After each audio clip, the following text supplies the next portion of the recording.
Hi sa inyo mga kapuganda. My name is Icy, ang new poor baby ng nag-iisang puganda. Shih Tzu po ang lahi ko. Baka po kasi mapagkamalan niyo kung guinea pig. Magwa 1 month old pa lang po kasi ako. Ako yung napili niyang ampunin sa amin 5 magkakapatid. Kasi po ako lang yung kamukha ng mami ko. Lagi niya ako pinupuntahan dito sa bahay nila mama. Gustong gusto na daw po niya kasi ako iuwi sa bahay niya. Asa hindi pa daw po pwede kasi baby pa ako. Di pa po kasi ako awat sa milk ni mami ko po eh. Pero next month sasama na ako sa kanya umuwi sa bago kong magiging house. Sobrang excited na nga po ako umuwi sa kanya eh. Kasi sabi po niya marami daw po siya dun pagkain. Tapos bibilan daw po niya ako palagi ng treats. Tsaka maraming candy. Tapos pag marunong na daw po ako magtakbo-takbo, kadala daw po kami sa park. Kaya nagpapasikat na ako sa mami ko na to. Kahit hindi pa po ako marunong lumakad ng diretsyo. Nung una nga nagdadalawang isip pa po siya kung ako yung kukunin niya talaga. Kasi nakukita niya daw po yung kapatid ko si Tinding, eto oh. Sabi niya buti na lang hindi natuloy. Kasi sobrang moody kaya nito ni Tinding. Para siya yung daddy namin si Kuku. Anyway, sabi sa akin ng mami ko in-order na daw niya ako ng mga gamit ko. Sobrang advance ni mami ko, no? Hindi pa yata ako pinapanganak, nag-order daw siya sa mga shop. Kaya sobrang excited ko na mga guys.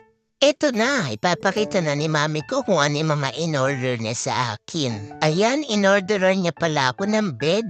Medyo malaki yung in-order niya sa akin kaya magagamit ko na yan hanggang lumaki na ako. Nag-order din siya ng pads para sa mga wiwi ko.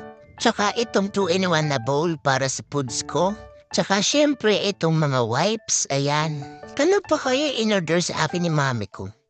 Ayan, nag-order din pala siya ng towel para pag nagsha-shower ako. At saka binila niya rin pala ako ng mga clothes, ayan. Mami, medyo malaki yan, binili mo na yan. Kasya ba sa akin yan? Meron din po pala maliliit. Mayroon na pala ako maisusuot pag uwi ko, mami. Binila niya din pala ako ni mami ko ng toy, ayan. At saka nitong hairbrush. Tapos meron pa ako necklace. Tapos meron pa ako isang extra bed dito. Siyempre bukod sa towel may binili din yung mami ko na panligo. Meron din pala nitong pantry sa akin ni mami ko. Para hindi kung saan ako nagwiwiwi. Ayan, may soaps, shampoo, conditioner, and cologne syempre. Para sobrang bango ko pagtapos kong maligo, diba guys? Meron na din ako ditong toilet. Dog training potty pad siya guys. Yan yung mga needs ng mga poor mommies mga guys.